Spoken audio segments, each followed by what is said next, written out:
We are drawing to the close another month in 2023. There's only 2 of them left. That is wild to think about. But in October, it was, every single month seems to have some designation for some superfluous cause. But October was special in the fact that it was Hispanic Heritage Month. Oh, it still is, okay? So if you haven't had the opportunity to imbibe in any of the culture, any of the Latino, Latina, Latinx culture, need to be inclusive, of course. Make sure that you go down there and you enjoy your fair share of tacos, beans and rice, or, go down there and support your local donkey show if you're close enough down to the border. But the Wrap decided to go ahead and put together a special list. Not a top 100, not even a top 50. They decided to go top 45. The number 45, that's kind of synonymous with a certain president that wanted to build a wall and make Latinos pay for it. It's just very, very funny. Little in-jokes, I'm sure that they didn't mean at all. I'm sure that the memes will flow regardless, but they decided to pick, okay, I think a pretty good swath of people right up there in order to properly represent the people that they want to go ahead and, give flowers to for Hispanic Heritage Month. You got, Jenna Ortega. It's kind of wild. It's like, I know a lot about her. Just trolling through the news. I've never watched that Wednesday show that ended up launching her into superstardom or something like that, but I don't think anybody has a bad thing to say about her. Young, attractive, talented, and, just has a good rapport with the people that interact with her. She says some base things every once in a while, but the less you know about a star in today's day and age, probably the better. So yeah, if you're going to go ahead and the way that the Wrap has this segmented, they're going to go ahead and highlight different categories of people. The press, for whatever reason, because they can't go a second without patting each other on the back. It's just a despicable, incestuous industry. You've got your up and comers. I don't know if Jenna Ortega would fit in there. She's kind of already up and came. Not like that. And then, of course, your creative side, which you have Guillermo del Toro right there, who's probably, when it comes to Hispanic directors and producers, he's right up there. Again, you might have a different take on some of his works, but, well respected, goes without saying when it comes to his work. Mario Lopez, the dude's been around forever, okay, and he's looked the same ages and ages, and he's also pretty based and pretty questionable. And to be completely honest, okay, I know that's Eva Longoria, okay, on the far, well, I guess screen right, my pointing to the left. That's the way cameras working, I guess. I didn't know who the fuck that was, okay, that's Eva Longoria, okay, she hasn't been relevant in how many decades when she used to fuck Tony Parker of the San Antonio Spurs and be on Desperate Housewives, which has been off the air for what, over a decade at this point in time. You could have picked, more poppin' girls that are out there, or, Javier Bardem, you could have fucking went with that, but no, there's enough guys up there, so you need to pull out, one of those old cranks, which, even if you're going of a certain age demographic by trying to put out, established actresses, like Selma Hayek's, right there, but no, we're just gonna go ahead and take a look at the 45 trailblazers making waves in Hollywood, from cover star Eva Longoria to Jenna Ortega, Guillermo del Toro, and more. Couldn't even name Mario Lopez? What the fuck? You decided to put him on the banner, but you wouldn't even name him. Whatever. The Wrap celebrates individuals changing the game for Latinos in the entertainment industry. I like how, the Latino Hispanic community just decided to, jettison accepting or having it foisted upon them the Latinx gimmick, and they're like, no, that shit is retarded. We have a gendered language. You can go take it and go fucking shove it up your ass. And then Selma Hayek, again, she's been around forever, and now the makeup's definitely doing the hard work, and everybody tries to point to her going, see, you can still be sexy in your 50s. No, Selma Hayek can be sexy in her 50s, okay? You're a wrinkled, old, weathered catcher's mitt, okay? Don't try to even compare the shit, okay? Nobody has the same amount of strings and girder rope to hold everything up to make it look presentable for her. There's probably a lot of fucking work that goes on behind the scenes in order to make her tit dispensary device, just work and function on a daily basis. But yeah, what films has she been in? Well, she was Desperado. I forget the other one is, and then Johnny Depp played a blind gunman with Benicio del Toro in there as well, and I don't even know if he's on that list. He definitely should be. And Jarrell Jerome, an actor and a singer, well, that's fantastic. I don't know who the fuck he is.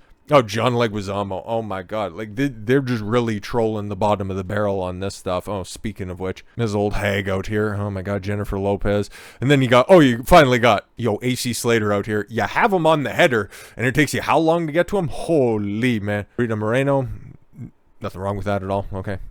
I'll be completely honest, I skipped ahead a little bit, okay? Probably the guy who's the quintessential tough guy in any film that's out there, Hispanic or not. You got Danny Trejo. Like, everybody likes Danny Trejo. I think that he's, the quintessential tough guy in any film, character actor through and through. And then, of course, somebody who definitely deserves a spot on this list, not somebody who has a resume even spottier than the back seat of a Kennedy limo. Rachel Zegler. She's an actor. Okay, guys, we're going to read through this. I'm sure it's going to be fantastic, and she's definitely going to be deserving of this position, and she's definitely not going to address nomination in several cringy ways afterwards. I'm sure that definitely isn't the case, and holy, there's a lot of reading right there. It's almost enough.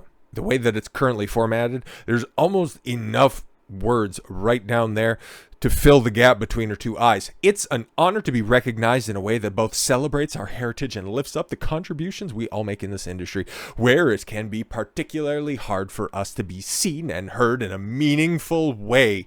The fuck are you talking about? You were plucked out of obscurity and given the role of a lifetime, which you flopped. And then you were also cast in a superhero film at the time when everybody was a little bit shaky when it comes to superhero films, but they were still making money. And that was one of the biggest flops until everything else came out in 2023. And now you've also been handpicked for several other roles going forward. It's really hard to see Latina actresses out there. You fucking goofy bitch. You don't realize that history begins before you were born?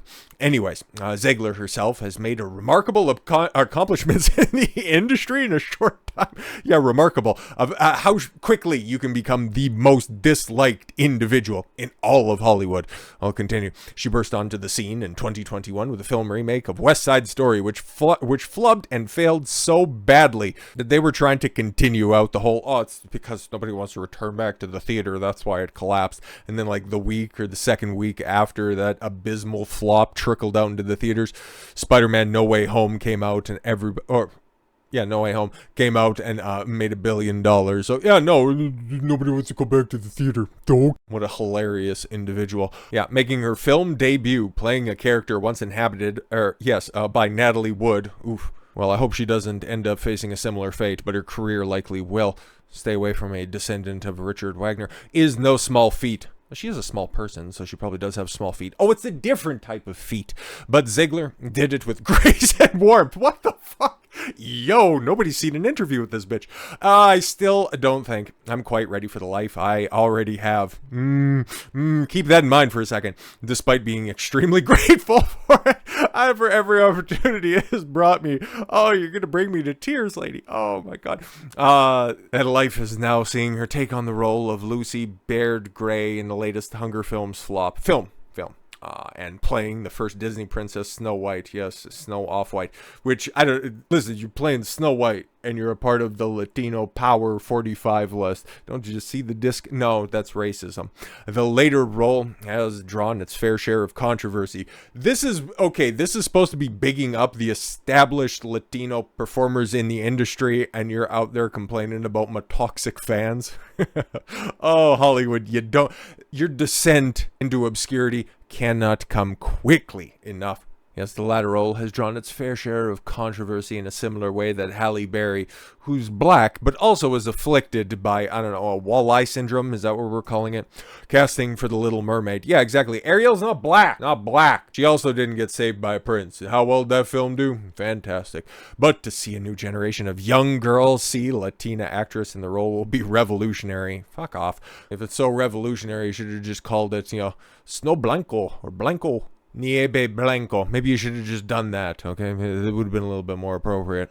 To young Latino performers coming up in the industry, I would like to tell them that to know their worth and to make sure that they're loud about having seats at the table they deserve to be at, said Zegler.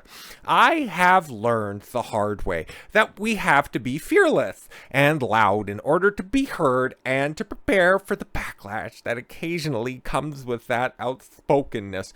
That's fucking hilarious, because what did she also say earlier in here as well? I still don't think that I'm quite ready for the life that I have, despite being extremely grateful for it. I want young Latino performers to know their worth and to tell them to make sure that they're loud about having the seat at the table they deserve to be at. She truly is the gift that keeps on giving. But I'll just go ahead and scooch back up to Jenna Ortega, who's probably a fair comparison, okay, at least career-wise. I don't think that she's nearly got the same number of breaks that Rachel Zegler has, but Jenna Ortega, what's her write-up all about? How much coverage is the press having to run for this young up-and-comer? Jenna Ortega, who began acting at age 9 and went on to play a younger version of Gina Rodriguez on Jane the Virgin, I don't know what that is one of the most in-demand actresses in Hollywood at age 21.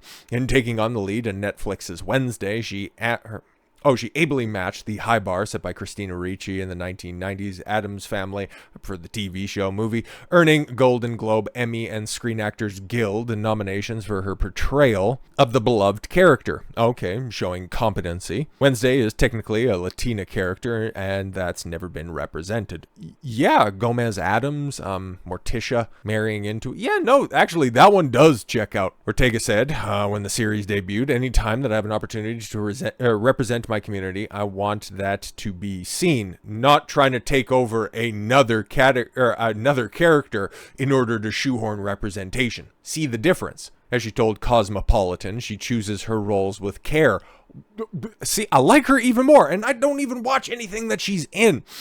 I feel like the Latin... Oh my God, you ruined it. I feel like the Latinx community, first of all, they're not often shown on camera in general. Okay, you're being tanked all of a sudden. But they're also oftentimes not shown in a positive light. What are you kidding? How many more people's heads does Danny Trejo have to cut off in order for you guys to feel represented? I never want to play a maid, and I never want to play a cartel leader's daughter. Why not? That could be fun.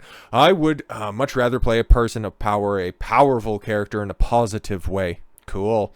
In 2021, she published her first book. It's All Love, Reflections of Your Heart and Soul, a self-help book for teens. Okay. I don't know what was that? Yeah, back in 2021, so 3 years ago. Okay, so at 18 years old, you're going to be telling kids how to live your best life. Aight then.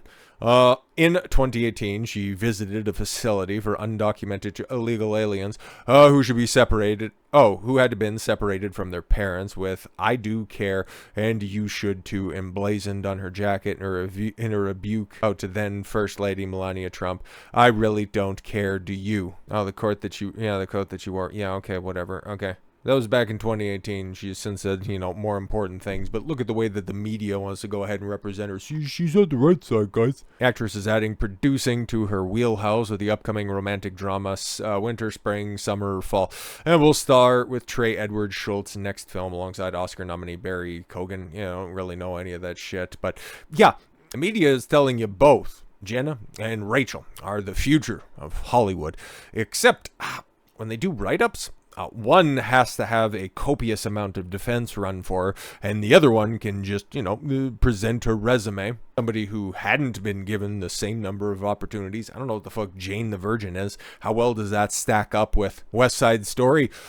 To each their own. And Wednesday, a spin-off of the Addams Family, something that has been around and adapted how many different times throughout all of entertainment. And she took that obscure project and made it exceptionally trendy for a certain amount of time. Like the Wednesday dance was fucking everywhere all over social media. And yeah, she endeared herself to a lot of people. And in light of current controversies, her standing up probably on the right side of things and then also being lumped in with Ye, I think we already know what time it is. The media is likely coming for her head when it's all said and done, but frankly, taking political advice from actors, especially ones in their early 20s, is a life choice you can make if you've been diagnosed with stage 4 brain cancer. But with all that said, thank you all very much for the gift of your time. I've been Don Consuelo. I want you to follow your gut and get after it. Take care, everyone.